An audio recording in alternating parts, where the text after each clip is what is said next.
Hey there, Grumpy Old Fart here. I'm doing an advanced Dungeons and Dragons advice video on monster personalities.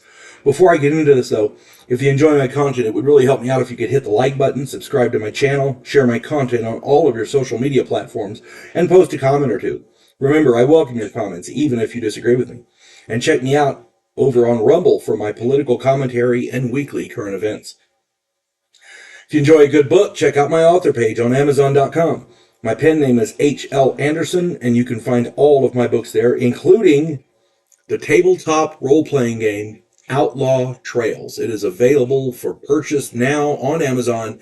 You can get it, and within a couple hours, be playing with your friends and family. I designed it to be as easy as possible, so even if you've never played a tabletop role-playing game before, you should be able to grasp this pretty quickly. The rules are extremely simple. Most of it's a large book, but most of it is information to help you run games, like sample outlaws, other figures you could run into in the Old West, how the Old West functions, because a lot of people don't really know. I tried to be historically accurate, so I added a bunch of that in there. It's just information to help you run the game, as opposed to the rules on how to play. The rules are extremely simple. Yeah. And again, you can find videos about Outlaw Trails on my channel. Just check them out. Hope you get it and hope you have fun playing. All right, monster personalities. I've been playing Advanced Dungeons and Dragons a long time. I've been playing Advanced Dungeons and Dragons since 1979. I've been running it since 1979, excuse me. I've run a lot of games and had to play a lot of villains against my players over the years. I always try to give each villain a distinct personality. No two villains are the same. Consequently, I've got about 1,000 different voices running around in my head. Some of them hurt my throat to do, but I still did them because that's what a quality dungeon master does. You become the villain when that villain is there. Each villain has his own distinct personality, motives, agenda, quirks, everything. You got to design, as a dungeon master, it's up to you to design all of that. Adversaries for your player characters are a dime a dozen. Wild animals, common monsters can be trivial villains to run. The villains that are really challenging are the sentient ones. Sentient monsters, even those with low intelligence, are a different breed. Wolves use pack tactics, but orcs can plan. They can use military tactics. People think orcs are stupid. They're not stupid. They just have a different skill set and a different culture. Orcs can execute ambushes, and they are motivated by more than just the next meal. Humanoid villains have a master plan. That plan may be as trivial as a robbery for coinage, or as monumental as a coup to oust the king. Monsters, on the other, or maybe they want to rule the world, I don't know. Monsters, on the other hand, are a whole other critter, pardon the pun. Thinking villains have personalities that you need to flesh out for your game. Monsters have personalities that are really necessary. Evil dragons, for example, are supremely confident, arrogant. They look down on everyone and everything else. Generally, it is possible, and that's generally, it is possible that a red dragon, for example, may have had an alignment change, may be meek and helpful. A black dragon may have suffered some kind of a trauma and is instead shy and contrite and scared.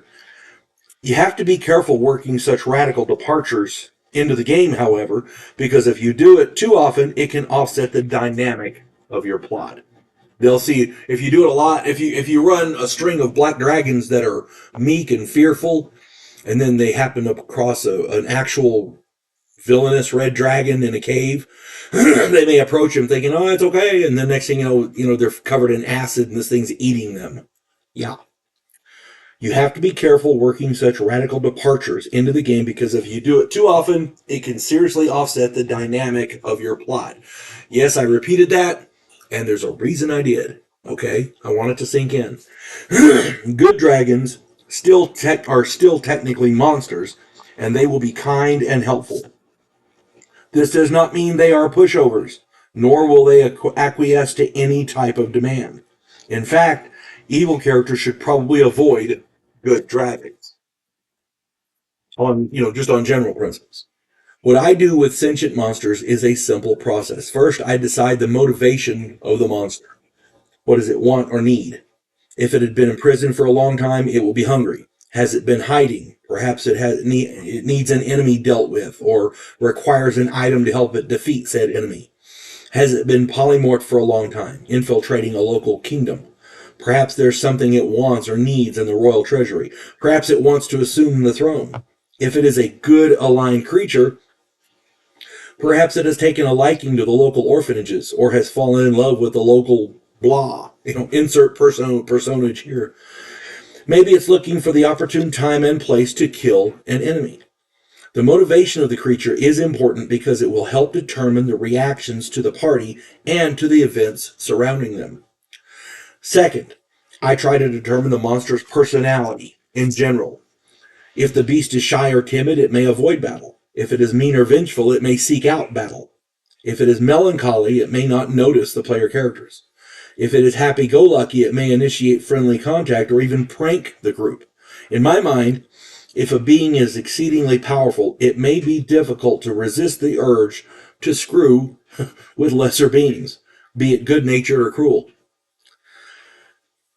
Dragons, for example, if they are evil, generally look on humans and other humanoids as insects to be devoured, food. One has to be exceedingly powerful or have some kind of leverage to bargain with one. And I'm not recommending people bargain with them, I'm just saying. The same holds true for devils, demons, daemons, and the like. Third, and we're not talking just dragons, so, there's other large creatures too. Third, what is the monster's plan? One of my favorite lines is from the Cold War drama The Hunt for Red October, when the naval officer says, "The average Ruskie don't take a dump without a plan." The same is true for the intelligent and powerful beasties. One does not survive in their circles without being a conniving and scheming SOB.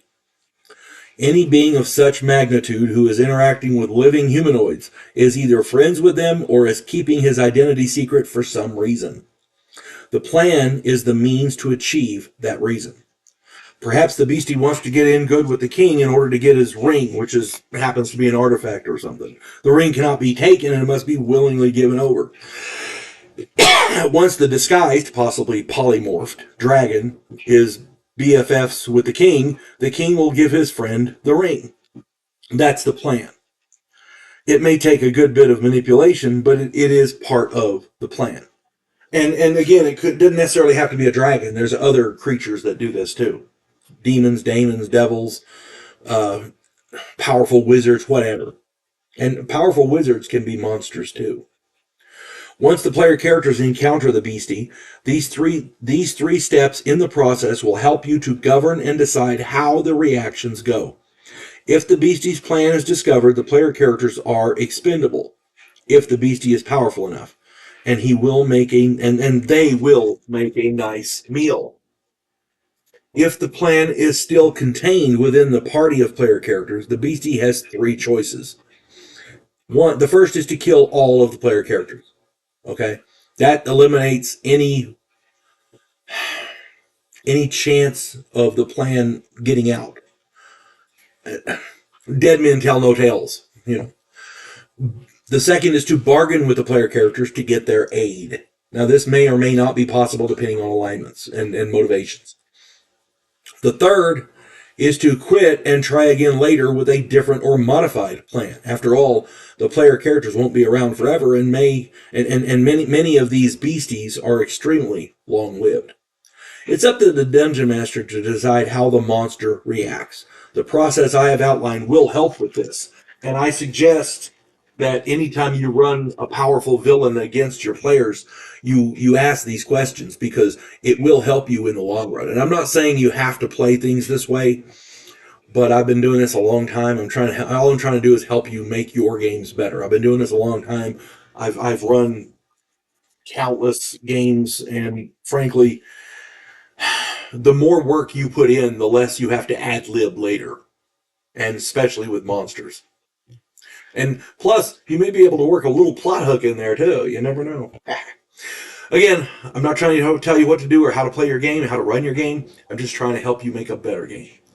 Feel free to add, subtract, multiply, or divide, or change, or ignore whatever you want from my advice. I just want you to have more fun. That's the whole point of these games, to have fun. Hope this finds everybody well. You folks have a good one. God bless one and all.